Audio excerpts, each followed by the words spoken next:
새벽 아직도 밝기 전에 예수께서 일어나 나가 한적한 곳으로 가사 거기서 기도하시더니 시몬과 및 그와 함께 있는 자들이 예수의 뒤를 따라가 만나서 이르되 모든 사람이 주를 찾나이다.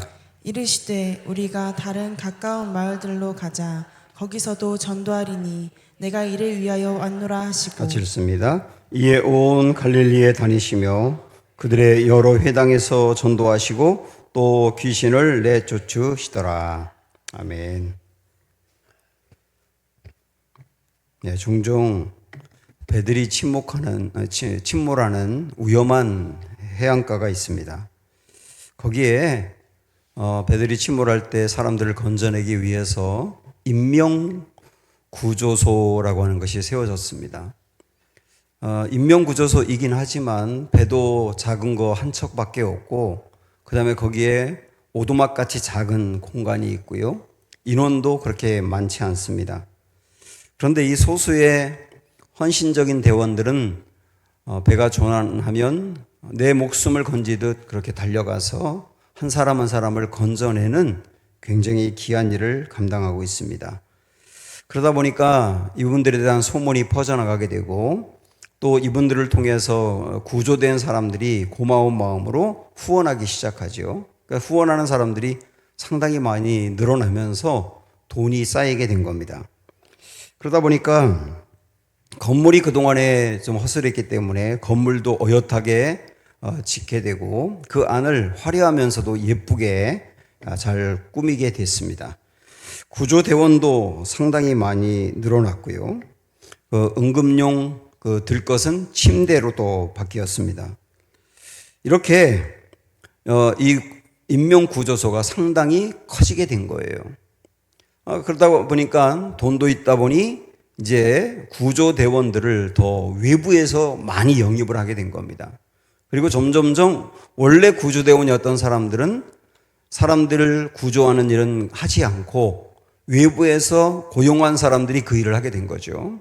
그러다 보니까 구조하는 일을 안 하는 사람들은 그 인명구조소에서 점점 자기들끼리 친교 모임을 갖게 된 거예요. 이런 친교 모임이 늘어나다 보니까 이 인명구조소는 어느덧 사교 클럽이 되어버리고 만 것이죠. 그 다음에 이곳에서 회의가 열립니다. 사람들 중에 상당히 많은 사람들이 우리가 인명구조하는 일은 이제 하지 말자. 이 일은 하지 말고 이 인명구조하는 일이 우리의 친교와 사교에 방해가 된다. 이렇게 주장하는 상당히 많은 사람들이 있었습니다. 근데 어떤 사람들은 아니다. 우리 인명구조소의 본래적인 목적과 세워진 이유는 사람을 구조하는 일인데 그 일을 그만둔다면 우리 존재 목적이 뭐가 필요하냐? 이렇게 맞서게 됩니다. 이 두 그룹이 서로 맞섰지만 끝내 인명구조 본래 목적을 감당하자고 하는 사람들의 의견은 묵살되고 더 이상 인명구조의 일은 하지 않고 사교만 하게 된 것이죠. 지금도 그 바닷가에서는 배들이 계속 조난당하고 있고 그들을 건질 사람이 없어서 조난당한 배에서 사람들이 죽어가고 있다고 합니다. 저는 지금 인명구조소 이야기를 했지만 사실은 오늘날 교회 이야기를 하고 있는 거예요. 교회는 인명구조소거든요. 사람들을, 조난당한 사람들, 죽어가는 사람들, 어려움당하는 사람들을 건져내는 이게 교회의 본질적인 사명입니다. 교회의 사명은 인명구조다. 그래서 교회에 나오는 성도들은 누구냐? 인명구조대다. 그런데 교회가 어느덧 점점점 커가면서 재정도 늘어나면서 사람들이 모여들면서 본래의 이 사명은 감당하지 않고 전혀 다른 쪽으로 가고 있는 것은 아닌가라고 하는 것을 지적하는 이야기거든요. 교회가 인명구조소다라고 말할 수 있는 근거가 뭘까요? 바로 오늘 본문의 말씀에 나와 있습니다. 오늘 마가복음 1장에 있는 이 말씀은 소제목을 붙인다면 예수님의 하루라고 말할 수 있습니다. 예수님은 안식일 날 오전에 회당에 들어가서 말씀을 전하셨어요. 저도 지금 여러분에게 설교하고 있지 않습니까? 예수님도 설교하셨는데 설교는 상당히 많은 영적인 에너지가 소모되는 시간이거든요. 예수님은 열정적으로 설교하셨겠죠. 그러다 보니까 귀신 들린 사람이 갑자기 그 예배를 드리던 성도 중에 나타나가지고 그를 또 치유합니다. 귀신 들린 사람을 치유하는 것도 여간 어려운 일이 아니거든요. 예수님은 오전을 그렇게 회당에서 보내셨어요. 아마도 좀 피곤해서 그러셨는지 오후에 베드로의 처갓집이 그쪽에 있었기 때문에 그 베드로의 처가에서 좀 쉬기 위해서 가셨던 것 같아요. 그런데 가보니 베드로의 장모가 크게 열병을 앓고 있는 겁니다. 그래서 장모의 병을 고쳐주었어요.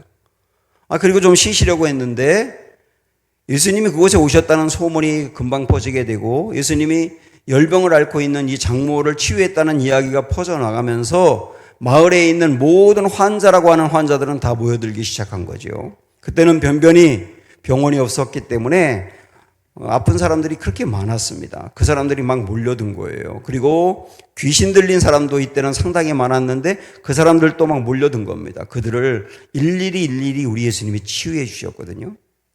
우리 예수님은 많은 사람을 이렇게 모아놓고 자, 여러분 지금부터 여러분 치료하겠습니다. 아픈 곳에 손을 대세요. 그럼 머리 아픈 사람은 여기에 손대고 눈이 안 좋은 사람은 눈에 손대고 저같이 비염이 있는 사람은 코에 손대고 목이 안 좋은 사람은 목에 손대고 이런 식으로 손을 대면 그 다음에 예수님이 기도합니다. 자, 손을 댄 그 부위가 나을 줄로 믿습니다. 이런 방법으로 치유하면 빨리 많은 사람을 치유할 수 있을 텐데 주님은 그러지 않으셨거든요. 주님은 일일이 한 사람 한 사람의 아픈 이야기를 듣고 그 사람을 위해서 정성 다해 치료하셨어요.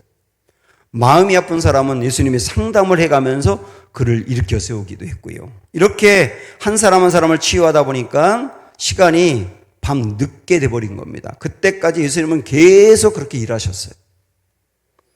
그리고 피곤한 몸으로 쓰러지듯 잠자리에 드시고 난 다음에 대략 새벽 4시에서 6시 사이에 우리 예수님은 일어나서 새벽 기도하러 산으로 가십니다. 예수님은 새벽에 기도하는 게 거룩한 습관이셨어요. 그리고 우리 생각으로 볼 때는 그 전날 밤늦게까지 수고하고 헌신했기 때문에 많은 힘든 일이 있었기 때문에 그 다음 날은 좀 쉬시지라고 생각할 수 있지만 우리 예수님은 영적인 에너지를 많이 써서 고갈되고 나면 그 영적인 에너지를 보충해야 된다고 생각하셔서 중요한 일, 많은 일 하고 난 다음 날을 새벽은 꼭 붙드셨거든요. 새벽에 나가서 기도하는 시간이 영적 에너지가 보충되는 시간이었던 거예요. 예수님에게 이 거룩한 습관 배울 만하지 않습니까? 예수님이 이렇게 새벽에 한창 기도하고 계셨는데 2명의 제자들이 예수님을 찾아온 겁니다. 그러면서 그들이 하는 말이 뭐냐면 온 사방에서 수많은 사람들이 몰려와가지고 예수님 보고 싶어 한다는 거예요. 아마도 그 전날 많은 환자들을 치유한 것이 또 소문이 계속 퍼져나가면서 다른 동네까지 나가서 아프다고 하는 사람들은 새벽 일찍 다 모여들게 된 것이죠. 그러면 우리 예수님의 성품으로 본다면 당연히 기도하다 말고 그들에게 가서 똑같이 그 전날 했던 것처럼 한 사람 한 사람을 치유할 것 같지 않습니까? 그리고 그게 우리가 생각할 때도 당연하고 마땅한 일이잖아요. 그런데 우리 예수님은 뭐라고 말씀하실까? 이 말씀 한번 보실까요? 이르시되 우리가 다른 가까운 마을들로 가자. 거기서도 전도하리니 내가 이를 위하여 왔노라. 사람들이 예수님을 만나서 고침받고 싶어 가지고 예수님을 찾고 있는데 우리 예수님은 그걸 거절하시고 다른 마을로 가자. 그리고 거기서 전도하자. 내가 이 땅에 온 목적은 전도하기 위해서 왔다. 이렇게 말씀하셨단 말이죠. 그 아픈 사람들이 볼 때는 실족할 수 있는 일인데 여러분 예수님의 이 말씀을 통하여 우리는 몇 가지 중요한 것들을 깨닫게 됩니다. 우선 우리 예수님은 인생의 목적이 무엇인지를 분명히 아셨던 거예요. 우리 예수님이 이 땅에 왜 오셨는가? 하나님이 예수님을 이 땅에 왜 보내셨는가? 목적을 분명히 알았단 말이죠. 우리 예수님에게 사람들이 예수님 왜 사십니까? 우리에게 왜 사냐고 묻는다면 매일매일 왜 아침에 눈을 뜨는 순간 하루 열심히 사느냐고 우리에게 묻는다면 뭐라고 대답하시겠어요? 이게 인생의 목적이지 않습니까? 우리 예수님은 인생의 목적을 정확히 하셨다는 거예요. 그거는 전도라는 거죠. 또 하나, 예수님은 인생의 목적뿐만 아니라 인생의 시간의 우선순위도 하셨던 겁니다.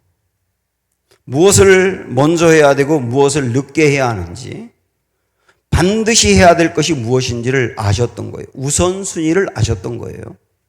하나님은 우리 모두에게 24시간이라고 하는 똑같은 시간을 주셨거든요. 태어나면서부터 물질이 더 있는 사람이 있고 덜 있는 사람이 있지만 시간은 모든 사람에게 공평하게 24시간을 똑같이 주셨어요. 그걸 갖고 어떤 사람들이 이제 시간 활용을 하는데요. 시간 활용을 잘 하는 사람은 건강한 사람이고 시간 활용을 잘못하는 사람은 인생이 흔들리지 않습니까? 그러면 무엇이 시간 활용을 잘하는 거냐? 단지 아침부터 저녁까지 분주하게 열심히 사는 것이 꼭 시간 활용을 잘하는 거냐? 그게 아니에요. 정말 시간 활용을 잘하는 것은 우선순위를 아는 거예요. 반드시 내가 해야 될 일이 무엇이고 조금 후에 해야 될 일이 무엇인지를 구분하고 아는 지혜가 있는 사람, 인생에 그렇게 설계하고 나아가는 사람이거든요. 우리 예수님은 인생의 우선순위를 아셨다는 거예요. 또 하나, 인생의 목적을 알고 인생의 우선순위를 알다 보면 노하는 용기가 필요하거든요. 사실 우리 예수님은 치유, 사람 병 고치는 것을 절대로 간과하거나 소홀히 여기지 않았어요. 이 말씀에도 보았습니다마는 그 전날 우리 예수님은 밤 늦게까지 수많은 환자를 고쳤거든요. 귀신 들린 사람 치유했거든요. 그 일을 중요하게 여기셨습니다. 그리고 다른 마을로 가서 또 그 일을 하셨거든요. 그러니까 우리가 예수님이 우선순위를 중요하게 여겼고 그것이 전도다라고 했다고 해서 우리 예수님이 치료하는 것을 소홀히 여겼다고 생각하시면 안 돼요. 사실 예수님의 사역의 3분의 1은 치유하는 사역이었거든요. 그래서 우리는 내 몸에 병이 있거나 내 마음에 병이 있을 때, 문제가 있을 때 하나님께 고쳐달라고 기도해야 하고 당연히 다른 사람을 위해서도 기도해야 되는 거거든요. 그러나 그렇다 하더라도, 그런 중요한 일이 있다 하더라도 우리 예수님은 인생의 목적과 인생의 우선순위가 무엇인지를 알았기 때문에 때로는 이런 일도 중요하지만 노할 수 있었다는 거예요. 정말로 인생에 중요한 것이 무엇인지를 아는 사람은, 우선해야 될 것이 무엇인지 아는 사람은 그 일이 나빠서가 아니라 그 일이 중요하고 필요하고 좋은 일임에도 불구하고 때로는 노할 수 있다는 거거든요. 한마디로 말씀드리면 우리 예수님은 내가 이 땅에 왜 왔느냐? 내가 왜 왔느냐? 이것을 위해서 왔다 그랬거든요. 그 일이 전도였다는 것을 명백히 말씀하고 있는 거예요. 예수님은 교회의 머리십니다. 그래서 교회는 어떤 곳이냐? 예수님을 따라가는 곳이거든요. 그래서 교회는, 성도는 예수님이 중요하게 여긴 일을 함께 중요하게 여기고 예수님이 우선순위로 여겼던 일을 함께 우선순위로 여길 수 있는 곳이어야 되거든요. 그렇게 본다면 교회에서 무엇보다 가장 중요한 일은 전도라는 것을 이야기할 수 있어요. 문제는 오늘날 교회가, 오늘날 성도들이 너무 분주하고 해야 될 일이 많다 보니까 점점점 교회 안에서 가장 중요한 일이 뒷전으로 밀려나고 있다는 거예요.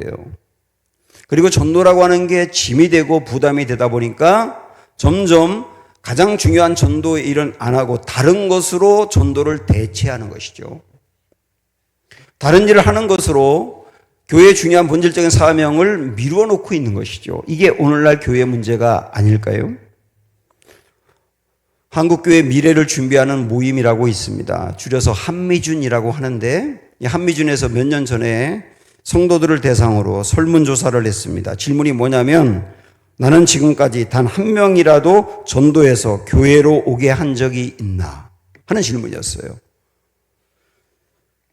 거기에 26%만이 한 명이라도 교회에 데리고 와서 예배드리게 했다고 대답을 했습니다. 나머지 74%는 그런 적이 한 번도 없다고 말했어요. 그러니까 4명 중에 단 1명만이 전도를 했다는 거예요. 근데 이 설문은 지금부터 10년 전에 한 것이었거든요. 10년이 지난 지금은 더하지 않을까 이런 생각이 듭니다. 지금 한국교회가 너무 빨리 유럽교회를 따라가고 있는데요.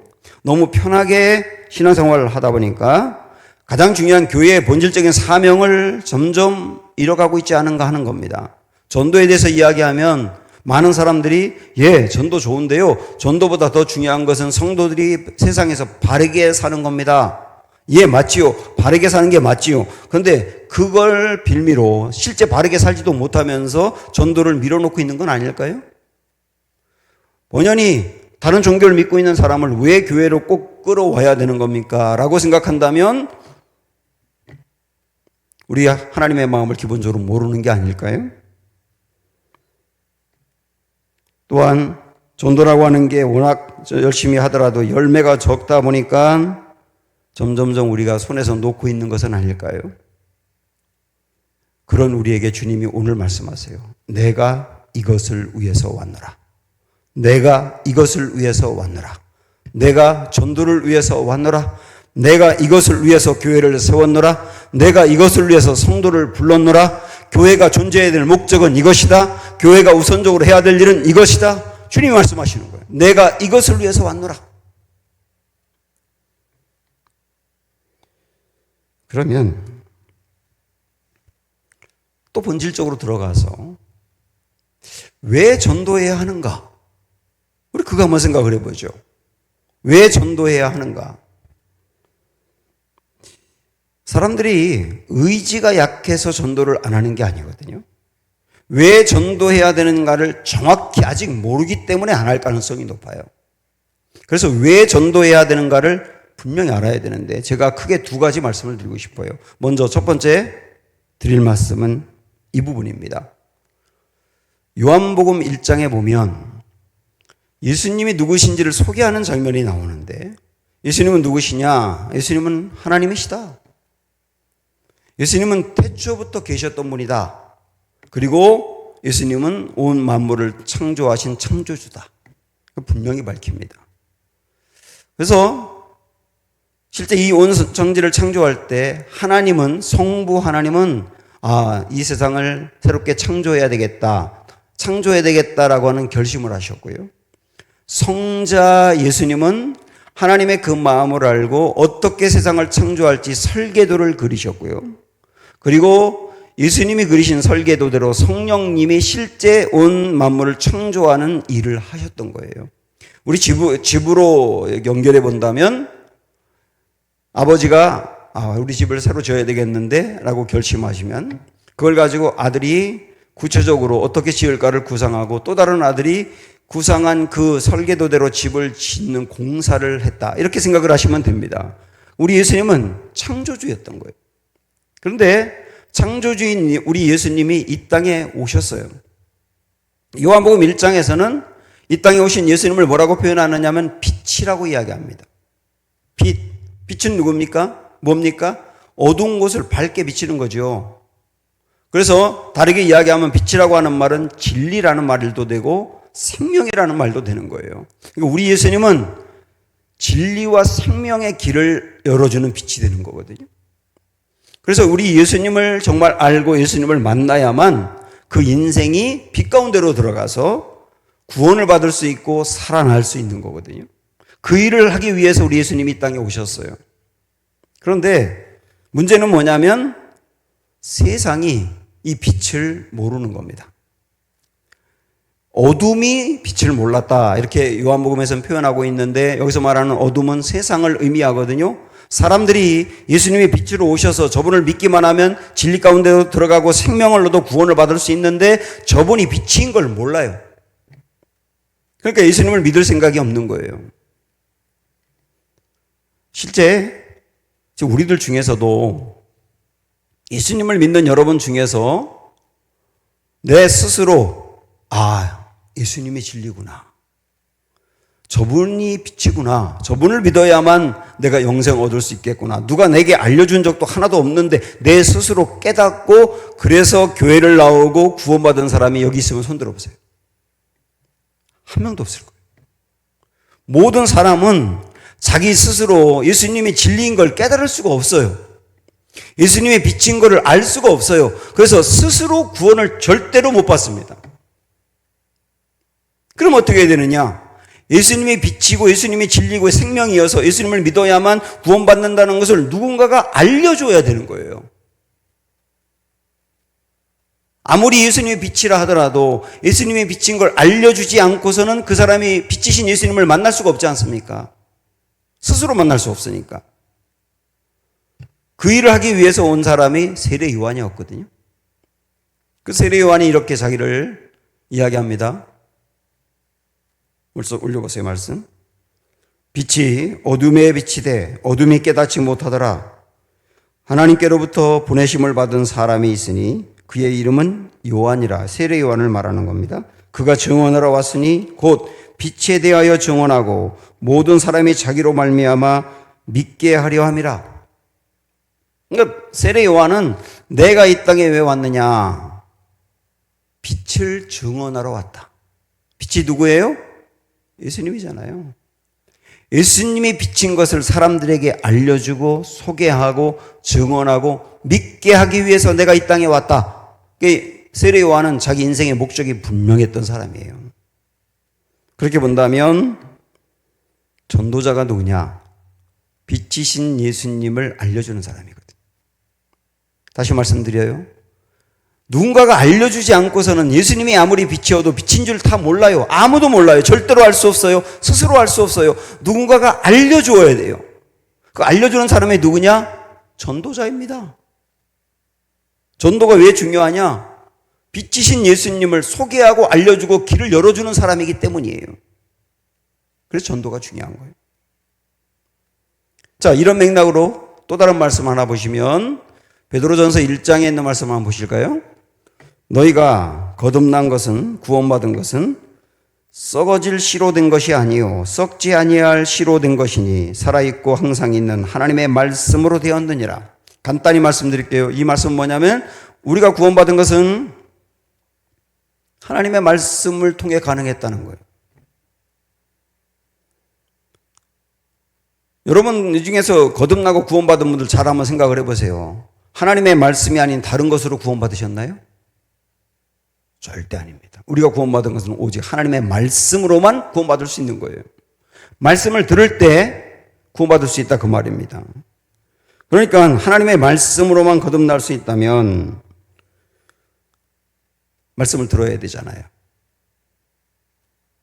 말씀을 들을 때 여러분 이걸 믿으셔야 되는데 하나님의 말씀이 딱 들려지는 그 순간에 하나님께서는 하나님을 아는 영광의 빛을 비추십니다. 우리 한번 이 말씀을 보세요. 고린도 후서에 있는 말씀인데요. 어두운 데에 빛이 있으라 말씀하시던 그 하나님께서 예수 그리스도의 얼굴에 있는 하나님의 영광을 아는 빛을 우리 마음에 비추셨느니라. 그래서 거듭났다는 거예요. 하나님의 말씀을 들을 때 그 하나님의 말씀을 듣는 내게 하나님의 영광의 빛이라는 게 있어요. 영광의 빛. 어려운 표현이지만 하나님의 영광의 빛은 아주 쉽게 말씀드린다면 우리의 눈이 열리는 거거든요. 우리가 어떤 걸 잘 몰랐다가 이해가 안 되다가 어느 순간에 이거구나. 공부하는 학생들도 어떤 수학 공식이 전혀 이해가 안 되는데 연구하다 어느 순간에 이런 뜻이구나 하고 눈이 밝아질 때가 있지 않습니까? 눈이 밝아지는 거예요. 이처럼 하나님의 말씀을 들을 때 눈이 밝아지는 시간이 와요. 그게 하나님의 영광의 빛이라고 하는 겁니다. 눈이 밝아져가지고 우리 안에 하나님이 살아계시구나. 하나님이 보내신 예수님이 구원자가 맞구나. 하나님이 말씀하신 성경이 사실이구나. 성경에서 하나님은 누구이고 예수님은 누구이고 하나님이 하신 일이 무엇인지 말씀했던 것들이 그동안에는 들어도 지식으로만 남을 건 가슴으로 오지 않았는데 그게 가슴으로 와요. 그래서 믿어져요. 무엇보다 하나님이 하신 가장 중요한 일은 아들 예수님 보내서 십자가를 통하여 우리를 구원한 것인데 그 사실이 내 마음에 믿음으로 다가와요. 그게 뭐냐면 하나님의 영광의 빛이 비추는 순간이에요. 언제 그 빛이 비춘다고요? 말씀을 들을 때. 말씀을 들을 때, 그 말은 다르게 말한다면 말씀을 듣지 않는다면 절대로 그 하나님의 영광의 빛을 경험할 수 없다는 얘기가 되는 거 아닙니까? 그래서 우리가 잘 알고 있는 로마서 10장에서도 이 말씀을 하고 있는 거예요. 그런즉 그들이 믿지 않은 일을 어찌 부르리요? 듣지도 못한 일을 어찌 믿으리요? 전파하는 자가 없이 어찌 들으리요? 들어야 믿을 수 있다.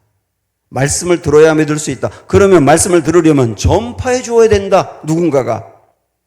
그래야만 믿을 수 있다. 이렇게 말씀하는 겁니다. 그렇게 본다면 여러분 전도가 얼마나 중요한지 아시겠죠? 그래서 전도자는 다르게 말한다면 이렇게 말할 수 있어요. 누군가의 눈을 뜨게 해주는 사람이다. 그래서 실제 사도행전 26장에도 이 말씀을 하고 있거든요. 이스라엘과 이방인들에게서 내가 너를 구원하여 그들에게 보내어 그 눈을 뜨게 하여 어둠에서 빛으로 사단의 권세에서 하나님께로 돌아오게 하고 죄사함과 나를 믿어 거룩하게 된 무리 가운데서 기업을 얻게 하리라 하더이다. 이게 바울이 깨달은 건데, 하나님이 나를 부르신 것은 사람들의 눈을 뜨게 하는 일을 해줬구나, 하라는 것이구나 하는 걸 알게 된 거예요. 바울이 눈을 뜨게 하는 건 아니에요. 눈을 뜨게 하시는 분은 주님이세요. 그러나 말씀을 들을 때 그가 눈이 뜨이니까 말씀을 듣도록 전도하고 말씀을 전해주고 그 다음에 말씀을 들을 수 있는 곳으로 이끌어오고, 이건 인도라고 말할 수 있잖아요. 내가 전도하든지 아니면 말씀을 들을 수 있는 교회로 인도해 오는 이런 일들은 결국 어떤 일이냐? 내가 그 사람의 눈을 뜨게 하는 일이다. 다시 한번 정리합니다. 하나님의 말씀을 들어야만 거듭날 수 있다. 스스로 절대 깨닫지 못한다. 들려줘야 된다. 그게 전도다. 전도만큼 중요한 일이 어디 있겠느냐, 그 얘기죠. 그래서 내가 전하든 말씀을 들을 수 있는 곳으로 데려오든 둘 중에 하나는 해야 되는 것이죠. 또 하나, 왜 전도해야 하는가? 두 번째 생각을 해보면 전도는 생명을 살리는 일이에요. 그렇죠? 생명을 살리는 일. 그렇게 본다면 생명 살리는 일을 게을리하는 사람은 생명력을 잃어버립니다. 그런데 반대로 생명 살리는 일을 할 때 생명력도 살아나는 거예요. 이건 진리입니다. 그렇죠? 생명 살리는 일을 게을리하면 그 일을 게을리하는 나의 생명력이 떨어진다고. 영적인 생명력, 신앙의 생명력. 그러나 반대로 생명 살리는 일을 하다 보면 내 안에 생명력이 살아나는 거예요. 여러분도 아마 들어보셨을 이야기일 텐데 이스라엘의 지도를 한번 스크린으로 한번 보실까요? 이렇게 돼 있어요. 왼쪽에 지중해가 있고요. 그다음 이렇게 내려온 것이 이제 이스라엘, 지금 요즘 이제 항상 이제 뉴스에 주목을 받고 있는 곳인데, 여기 보면 맨 위에 갈릴리 호수가 있어요. 갈릴리 호수. 우리가 잘 알고 있는 갈릴리 호수. 바다가 아니고 호수예요, 사실은. 그리고 갈릴리 호수가 있는데 그 위에 헐몬 산이라고 있습니다. 그 헐몬 산인데 그 상당히 높은 산인데 거기서 눈이 녹거나 비가 모여져서 쭉 내려오는 게 갈릴리 호수로 와요. 그럼 갈릴리 호수는 저 위에 헐몬산으로부터 물을 공급받는 거거든요. 그런데 공급받은 그 물을 그 다음에 밑으로 흘려보냅니다. 그리고 쭉 밑으로 그 흘려보낸 물이 내려가는 곳이 뭐냐면 요단강이거든요. 요단강. 쭉 밑으로 내려가서 어디까지 가느냐 하면 사해까지 가는 거예요. 맨 밑에 있는 게 사해입니다. 갈릴리 호수는 위에서 물을 공급받고 그 물을 또 밑으로 흘려보낸다. 그런데 사해는 어떤 곳이냐? 위에서 물을 공급받기만 하고 너무 지대가 낮기 때문에 더 이상 내려보내지를 못해요. 그래서 사해, 죽은 바다가 되는 거예요. 이 얘기 우리에게 주는 굉장히 귀한 교훈이 있는데, 갈릴리 호수는 저도 거기 몇 번 가봤지만 물고기들이 굉장히 많아요. 그리고 생명이 살아있는 곳이에요. 생명이. 왜 그런지 아세요?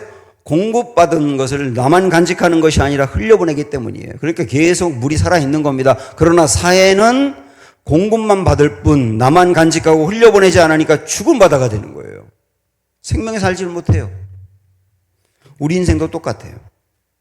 내게 생명이 주어졌을 때 내가 그 생명을 공급받고 내가 흘려보내면 내가 살아요. 내가.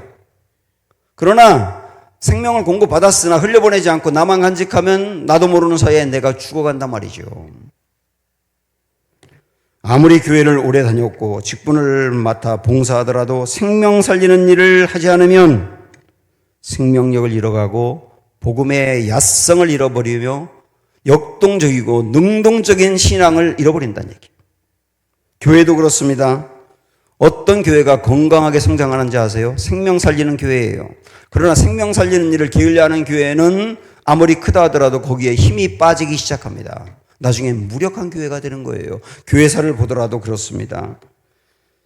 생명력을 잃어버린 교회, 생명 살리는 일보다는 엉뚱한 데 관심을 두는 교회가 그런 교회거든요. 로마 교회가 무너지게 된 중요한 이유, 로마 교회는 기독교를 국교로 삼았던 교회잖아요. 그런데 그 교회가 어처구니 없는 일이 있었는데 이 바늘이 있잖아요. 바늘 위에 천사 몇 명이 올라가느냐를 놓고 3일 동안 토론했습니다. 신부들이 모여가지고 막 그걸 3일 동안 밤새워 가면서 토론한 거예요. 이게 토론할 이야기냐고 이게. 그런데 했다는 얘기는 엉뚱한 데 관심을 두면서 본질은 잃어버렸다는 얘기예요. 그때 로마 교회에 무너졌습니다. 러시아가 공산화될 때 당시도 마찬가지예요. 러시아가 공산화될 때 그 러시아 정교회 신부들, 목회자들이죠. 신부들이 가운을 금색으로 입어야 되느냐 아니냐를 놓고 일주일 동안 토론했어요. 뭘 입든지 아무거나 입으면 되는데 그 어떤 색으로 입어야 되는 이런 걸 놓고 토론할 때 러시아가 공산화돼 버린 거예요. 러시아가 공산화될 때 볼셰비키 혁명으로 공산화될 때 러시아 안에는 정교회도 기독교와 같은 거거든요. 예수님을 믿는 곳이거든요. 정교회 교인들이 1000만 명이 넘었어요. 그때 당시에 러시아 안에 공산주의자들은 2만 3천 명밖에 안 됐습니다. 근데 2만 3천 명이 1000만 명도 넘는 정교회를 무너뜨리고 러시아를 공산화시켰습니다. 왜 그런지 아십니까? 1000만 명이 넘는 러시아 종교 회원들은 예수님에 대한 확신도 부족하고 교회를 오는 목적이 친교 때문이거나 문제 해결 때문이거나 그러니까 교회 본질적인 사명인 전도 이런 건 전혀 관심이 없고 그냥 신앙생활이 하나의 액세서리 정도였거든요. 그러나 공산주의자들 2만 3천 명은 공산주의만이 세상을 잘 살게 만들 수 있는 길이고 공산주의만이 세상을 유토피아로 만들 수 있는 유일한 길이라고 그들은 확신했어요. 그들이 잘못된 진리를 믿고 있었지만 그러나 잘못된 걸 믿고 있었지만 그들은 거기에 확신하며 거기에 자기 인생 다 걸어버린 거예요. 다시 말하면 종교의 회원들의 신앙은 생명력이 하나도 없었는데 그런데 공산주의자들은 잘못된 걸 믿으면서도 거기에 생명이 있었던 거예요. 결국은 2만 3천 명이 이긴 거예요. 외몽고가 공산화될 때도 외몽고 안에 인구가 200만 명이었어요. 근데 그 중에 공산주의자가 164명밖에 없었거든요. 164명이 몽고를 공산화시킨 거예요. 왜냐? 거기에 그들은 잘못된 걸 추구하지만 생명이 있었단 말이에요. 생명력이 있었단 말이에요. 자, 이렇게 본다면 성도의 신앙 안에 생명력이 있는 게 얼마나 중요하냐. 엉뚱한 거 붙들고 나아가면 생명력 잃는다. 생명력을 얻을 수 있는 길은 가장 중요한 본질 붙들어야 된다. 그렇게 본다면 바울을 보십시오. 바울은 나날이 아무리 많은 일을 해도 시간이 지나도 나이가 들어도 늘 싱싱한 영성을 유지했거든요. 그럴 수 있는 중요한 길은 생명 살리는 일에 그의 인생을 드리는 거예요. 절대로 그 본질에서 벗어나지 않는 거예요. 왜 나는 이렇게 자꾸 신앙이 무력해질까? 왜 뜨거움을 잃을까? 고민이 되십니까? 나이 때문일까? 그럴 수도 있죠. 바빠서 그럴까? 그럴 수도 있죠. 사는 게 힘들어서 그럴까? 물론 그럴 수도 있죠. 그러나 생명 살리는 일을 놓았기 때문은 아닐까요? 우리의 신앙이 다시 뜨겁게 일어나기를 원한다면 생명 살리는 일을 다시 붙들고 나아가 보십시오. 그러면 나이가 많아도 아무리 바빠도 사는 게 힘들어도 우리는 살아나게 될 것입니다. 교회 본질은 예수님이 이 땅에 오신 이유를 붙들고 가는 거예요. 내가 이 땅에 온 이유가 뭐냐? 전도하러 왔노라. 우리 오늘 이 말씀 다시 한번 마음에 새기면서 스펄전이 마지막에 했던 말을 마지막에 한번 다 같이 보고 싶습니다. 죄인들이 정죄당하더라도 최소한 우리의 몸을 타고 넘어 지옥에 가게 하자. 그냥 보내지 말자는 거죠. 죄인들이 멸망하더라도 우리의 손으로 그들의 무릎을 붙잡고 힘껏 만류하다가 멸망하게 하자. 그냥 보내지 말고 붙들고 만류라도 해보자 이거죠.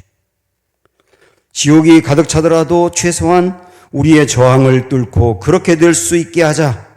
아무런 경고나 기도 없이 그곳에 가는 사람이 단 한 사람도 없게 하자.